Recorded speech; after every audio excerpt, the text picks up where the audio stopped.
Greetings folks, welcome. In this video, we're going to have some fun in Excel doing trade area analysis. This is actually a follow-up to a different video where I walked through the various trade area methods. We talked about trade area capture, we talked about pull factors, how you calculate potential sales, and then ultimately determine whether the retail sector in the area that you're studying has a surplus or a leakage. So I'm not going to talk as much about the methods today. Instead, I'm really just going to kind of jump into how you do the calculations in Excel after sort of a brief reminder of these methods. So the first method we're going to look at is trade area capture. And that's just simply a number of customers that the retail market that you're studying is serving. To calculate trade area capture, you take the actual retail sales in the sector, in the region that you're studying. The specific example that we're going to look at is motor vehicle and parts, so that's a retail sector. And we're going to study that sector in Penobscot County, Maine, which is where Bangor, Maine is located. That's actually where I'm filming this video. So that's what we mean by actual retail sales in this sector. And then you divide that by state per capita expenditures in this sector, and that's adjusted by an income adjustment factor, which is local per capita income divided by state per capita income. So again, first we'll do a trade area capture for motor vehicles and parts in Penobscot County. So after you calculate the trade area capture, it's a pretty straightforward next step to then calculate the pull factor. The pull factor is a trade area capture. Again, that's the number of people that the retail market is serving. And you divide that by the region's population. And since we're studying Penobscot County, we'll divide the trade area capture that we calculate by the county level population. The pull factor is essentially a ratio. So higher values imply that it's a stronger retail sector. Lower values suggest that it's a weaker retail sector. After calculating the pull factor, the next step then is to calculate potential retail sales. And that's the amount of sales that we would expect. Again, we're studying Penobscot County and auto vehicles and parts in a city or region of approximately that same size.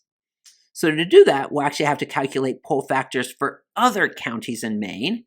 In particular, we're going to calculate pull factors and focus on other counties with 100,000 or more residents, because those would be similar sized places to Penobscot County. After we've calculated those pull factors, we will then take an average of the pull factors from those other counties. We'll denote that as PF star. And then for potential sales, we'll take the population of Penobscot County, multiply it by per capita expenditures in that sector in the state of Maine. We'll multiply that by the income adjustment factor that we'll calculate for Penobscot County. And then we multiply that by PF star. Again, that's the amount of sales that you'd expect in that retail sector in Penobscot County. After calculating potential sales, we'll compare it to the actual amount of sales that took place in that sector in Penobscot County to see whether or not the region has a surplus or more sales than you'd expect, or does Penobscot County have a leakage in that sector, which implies less sales than expected. So now let's jump into the spreadsheet. I'm going to start by showing you the raw data that I downloaded from the U.S. Census Bureau. So this is all U.S. Census data. It happens to be from 2017. We're not going to spend a lot of time looking at this spreadsheet, but it just gives you an appreciation for sort of how the data would be arranged if you were to download it yourself from the Census Bureau. So you see the name of the geography, so you see Maine. So this is state level data. If you scroll down, you actually see the data by county. Takes a second here. So it's in alphabetical order. So it's Androscoggin County, and then it goes to, you keep scrolling, goes to Aroostook, etc. So I'm not going to go through all the counties, but it just gives you an idea of how this data is arranged. And then you see the NAICS code. That's a North American Industrial Classification System code for the different types of retail. So this first one is overall retail trade. So this is the broadest level that you can measure retail. And then you see some more narrowly defined NAICS codes. Motor vehicle and parts dealers, that's the sector that we're going to look at. And then you see even more narrowly defined, you see auto dealers, and then you can distinguish between new car dealers, used car dealers, etc. So again, it just kind of gives you a sense. You see the number of firms, you see the number of establishments, and then you see the sales. And actually the sales is what we're going to primarily focus on. Because remember, this is trade area analysis where we're interested in sort of the amount of sales in these retail sectors. So let's close that and look at the actual spreadsheet that we're going to work with. So this is a spreadsheet that I spent a little bit of time kind of pulling together the variables that we're going to need. So this one is certainly a much cleaner spreadsheet. You see in column A, the regions. So first you have Maine. So this would be state level data. Then you see Maine's 16 counties. I'm lucky, I guess, that I live in a state where there are only 16 counties. If I was doing this in Ohio or Texas or Georgia, there would be a lot higher number of counties, but in Maine we have 16. Of course, we need data on population, mean household income. We're going to use household income in this example for the income adjustment factor. You might recall that in the formula that we looked at earlier, it's local per capita income divided by state per capita. Of course, per capita means per person. This as mean household income. So if you wanted to, we could use local per capita income, but in this example, I'm just choosing to use mean household income. Those would be highly correlated. The next variable is sales in motor vehicle and parts dealers. And I do need to point out that these sales values are measured in thousands of dollars. So this first value you see here is not 5.1 million, it's 5.1 billion, because you need to add 3 zeros to the end. So this tells us that in the state of Maine, motor vehicle and parts dealers in 2017 had about $5.1 billion worth of sales. If you scroll down, you see Cumberland County, that's where Portland, Maine is located, that's 1.3 billion. Some other biggies, Penobscot County is 892 million, again, because you have to add 3 zeros. York County is 575 million, etc. So you kind of get the gist for sort of the level of sales in motor vehicle and parts. And then I have some other retail sectors here. In the example, we're only going to look at motor vehicle and parts dealers, but certainly you could do this analysis for lots of other different types of retailers. Here we have building material and garden equipment and supplies dealers. I believe this would capture retailers like Lowe's and Home Depot that sell building supplies. And then we have gasoline stations. So I think we all know what gasoline stations look like.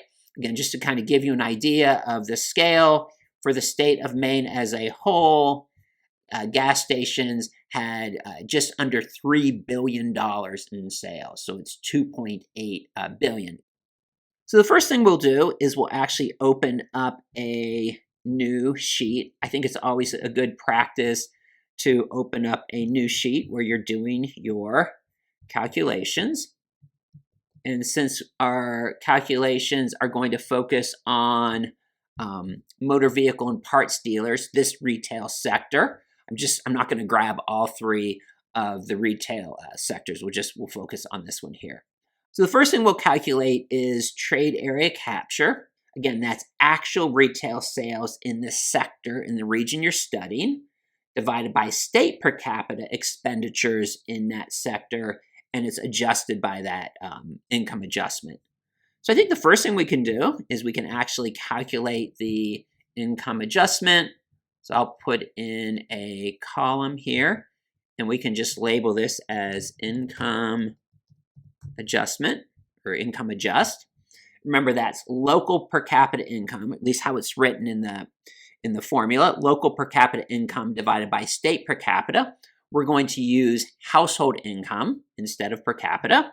So we'll put in the formula equals the value that's in cell C3 divided by the value that's in cell C2. Because remember, C2 is the mean household income for the entire state. C3 is for Androscoggin County. So, of course, it shows as a 1. You might think, why is it exactly 1? It's just how this column happens to be formatted. So we will increase the number of decimal places. So now you see it as 0.885. So that tells us that household incomes in Androscoggin are lower than for the state as a whole. So that income adjustment accounts for that. Might as well calculate the income adjustment for all counties. One option would be we could literally go county by county and say equals, now it's C4 divided by C2. Again, C2 is for the state. And again, we'll have to go in and reformat. What I'm going to do is I'm going to copy the format and just apply that format to the entire column so I don't have to go in and adjust them all. And also, instead of going cell by cell or county by county, why don't we actually put a $ in front of this C2, which will freeze that cell. So that means if I go and copy and paste this formula, the next cell down will take C5 and divide it by the value that's in C2. If we didn't put a $ in front of C2, if we copied and pasted this formula, because it's based on a relative address, you wouldn't get the income adjustment that you want. You would instead, in fact, I can even show you what will happen. In this cell right here, we have not put a $ in front of the 2. So if we were to copy and paste this formula, it's 0.852, but it's not what we're looking for because it's taking the income in Aroostook County and dividing it by Androscoggin. You don't want that. You want Aroostook County divided by the state. So let's put our $ in front of the C2. So now if we copy and paste that formula, we get the income adjustment factor that we're looking for. Okay, so we're going to use that in our trade area capture, and we'll actually use this later on when we calculate potential sales as well. So we'll keep the income adjustment there in this column. Also, let's calculate the state per capita expenditure in, again, the sector we're studying is motor vehicles and parts. And this really isn't truly sort of the per capita expenditure. Instead, it's the amount of sales, but that's a good proxy for the expenditures.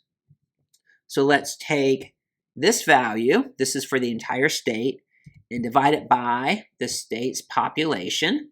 Again, this tells us the state per capita sales for motor vehicle and parts dealers. Again, this is measured in thousands, so this is really 3,849. If you just want to multiply this by 1,000, you can. So you can just sort of see the value. Let's put in a comma here. And so if anybody asked you what is the per capita sales for motor vehicles and part dealers in the state of Maine, it's $3,849. And that might seem high to some people, it might seem low to others. If you've ever gone out and purchased an automobile, of course, when you purchase an automobile, you're typically financing it over multiple years. But if you just think about the motor vehicle sales that take place in any given year, and it's not just motor vehicles, it would also be motor vehicle parts. So if you needed to go in and get some parts for an oil change or another service you might do on your car. So again, I think you can appreciate the fact that it's not quite $4,000. If I think about my own vehicle, I've been driving the same vehicle for, I think, over 10 years now, but back when I purchased it, it was an expensive purchase. So if you take sort of the motor vehicle purchases that take place in a state in a given year, this number, I guess, sort of can make some sense. So actually, believe it or not, now we have all the information we need to calculate trade area capture. Again, we're interested in the actual retail sales in the sector we're studying, and that's just what these values are right here. So you interpret this, and let me copy and paste the county names over here. It'll just be a little bit easier if I can see the counties. So again, how do we interpret this $410 million value? It's the actual sales that took place in Androscoggin County for motor vehicles and parts. Again, that's what we mean by actual retail sales in the sector that we're studying. So to calculate the trade area capture, we take that actual sales value. So we'll write a formula here, equals, that's the actual sales. What do you divide that by? You divide it by the state per capita sales. And of course, that is also adjusted by this income adjustment factor, which we have over here, which is in cell D3. So if we put that formula in, it gives us the trade area capture in Androscoggin County for motor vehicle and parts dealers. And let's sort of reformat this here. It'll be a little bit easier for us to interpret here. This tells us that the motor vehicle and parts dealers in Androscoggin County are serving about 120,000 people. Again, that is the market size that's being served by these businesses in Androscoggin County. We can actually take this formula and copy and paste it to get the trade area capture in all the other counties. But before we copy and paste it, we want to make sure we put a $sign here for F2, because in the formula, that state per capita expenditure is the same for every county that we look at. We don't want to put $signs in front of these threes, because when we copy and paste the formula, we want it to do the calculation for all these individual counties.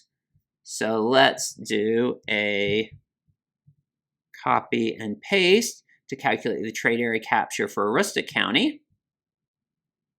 And it's 75,000 people. So again, we interpret this as Aroostook County's motor vehicle and parts dealers are serving about 75,000 customers. And again, if you look at the formula, you can actually, let's see here. If you look at the formula, you can see that it updated to E4, because that's the actual retail sales in Aroostook County. Of course, the cell for F2 was froze, which is what you want, because that's state per capita sales in that sector. And then also it updated to D4, which is what you want, because D4 is the income adjustment factor for Aroostook County.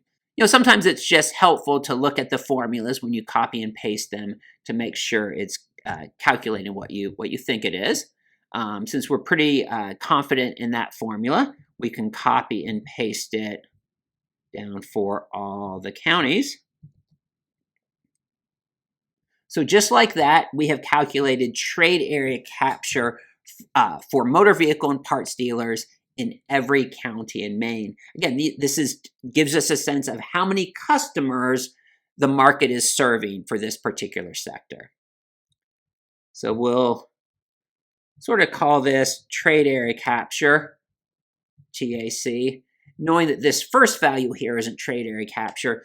This was a calculation that we used to actually then calculate trade area capture, but all these values are the trade area capture. So the next step is to calculate the pull factors. So I'll actually write out pull factor. I could have just used PF for short, but maybe we'll write it out the entire words here just for spice things up a little bit. Of course, pull factors would be the trade area capture divided by the population. So equals F3. You divide that by the value that's in cell B3, because that's the population. And we'll have to reformat here. So this pull factor for Androscoggin County is 1.12. I guess we'll just go out to 2 decimal places here. And we can copy and paste this formula just as it is. Of course, if you copy this formula, which is F3 divided by B3, if you copy it down one row here, it'll update to F4 divided by B4, because again, Excel is based on a relative address, but that's what you want for calculating these pull factors. So we will copy and paste the formula. We'll go all the way down the column here. So now we have pull factors for motor vehicle and parts dealers for all of the counties in Maine. Remember, a pull factor is an indicator of the strength of this particular retail sector in the region you're studying. So now we have these poll factors, and we can actually use this information to calculate the potential retail sales in the sector that we're studying.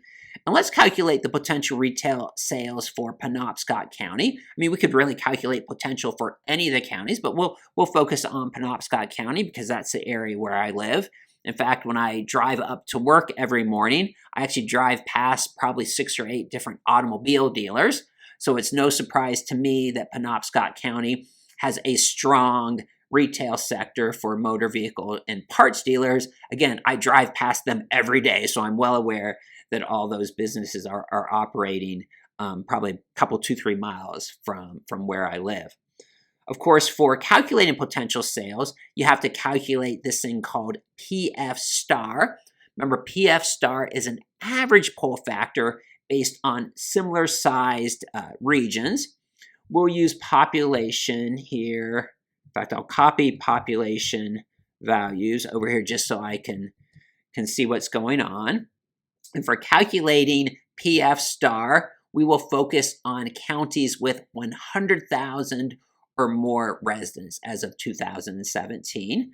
So to kind of keep things straight, we'll use the poll factor from Androscoggin, we'll use the poll factor for Cumberland, we'll use the poll factor for Kennebec.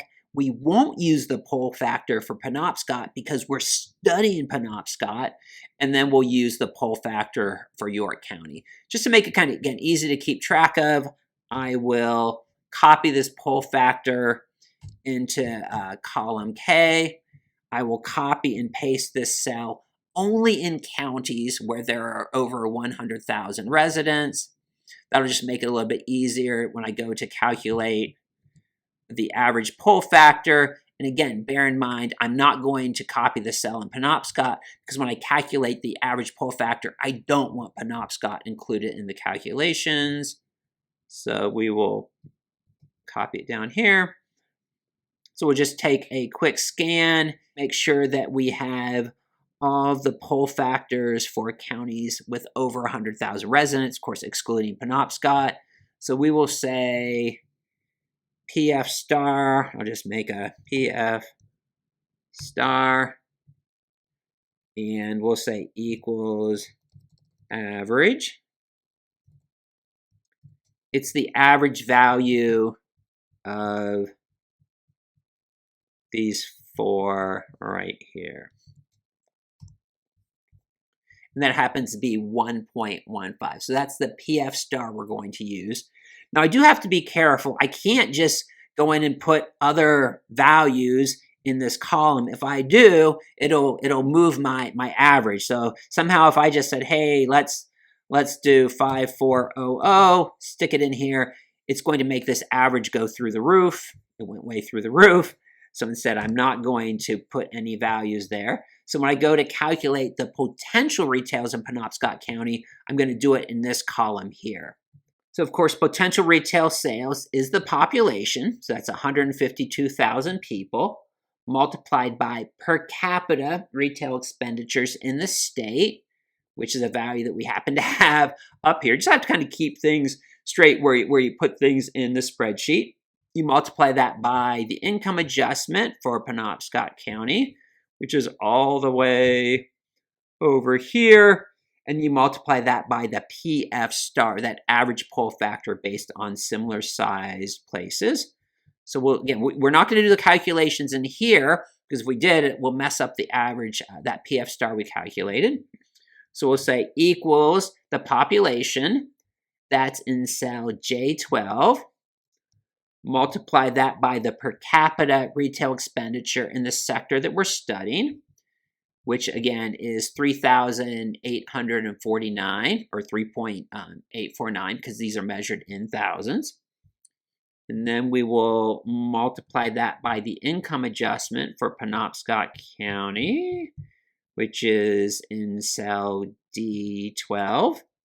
And then we will multiply that by the PF star, which is the poll factor based on similar sized regions in Maine.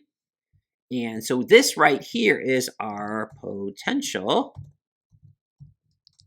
I can spell potential right.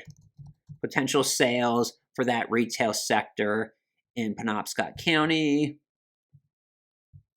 And we'll do a little bit of formatting here. Again, remember you need to add 3 zeros to the end, so it's not 603,000, it's 603 million, or actually close to 604 million.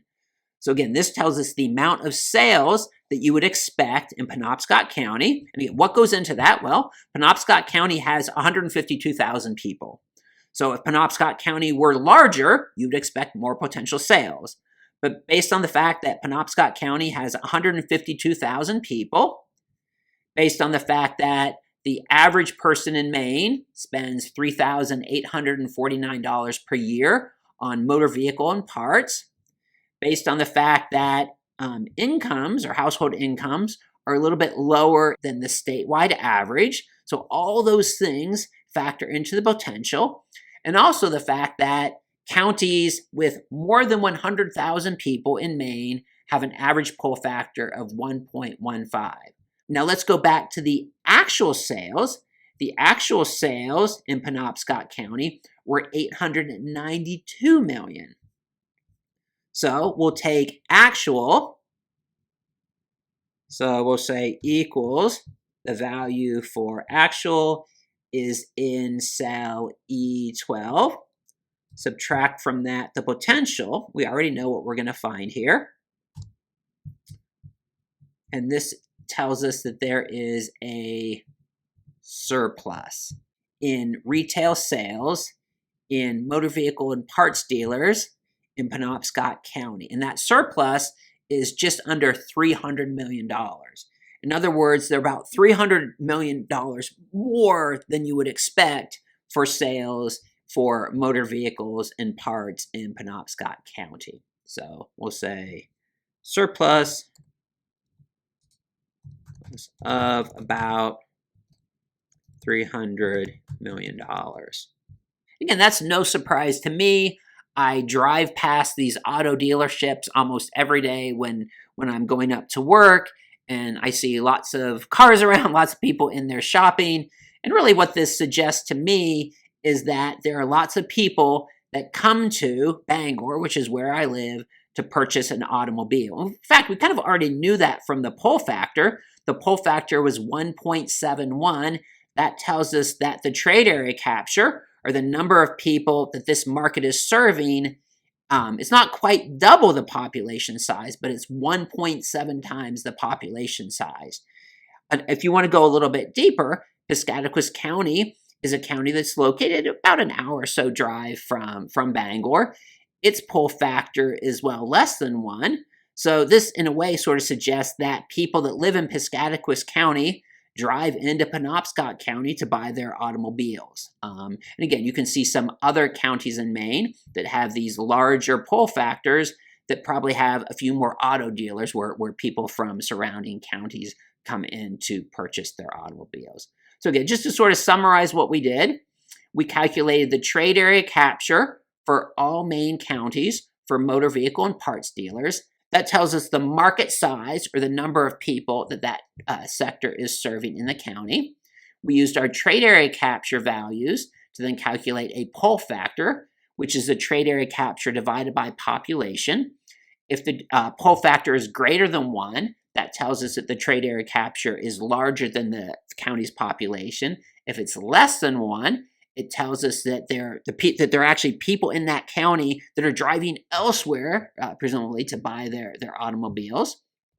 We use this information to calculate an average pull factor based on Maine counties with over 100,000 people. Again, there's nothing magic about that 100,000 number. I just figured, hey, if I'm going to do potential sales in Penobscot County, which has 152,000 people, it would make sense to use these counties because they are sort of similar in size. It probably wouldn't be particularly good to say, hey, I want to use the pull factor for Lincoln County to calculate this PF star, because Lincoln County's population is much, much smaller than Penobscot County.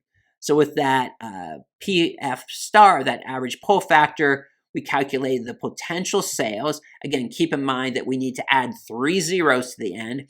This is not 603,000, it's 603 million. That's the potential, that's the amount of sales that you would expect in Penobscot County. And as it turns out, the actual sales of 892 million is much higher than potential, which means Penobscot County has a large surplus of retail sales for motor vehicle and parts.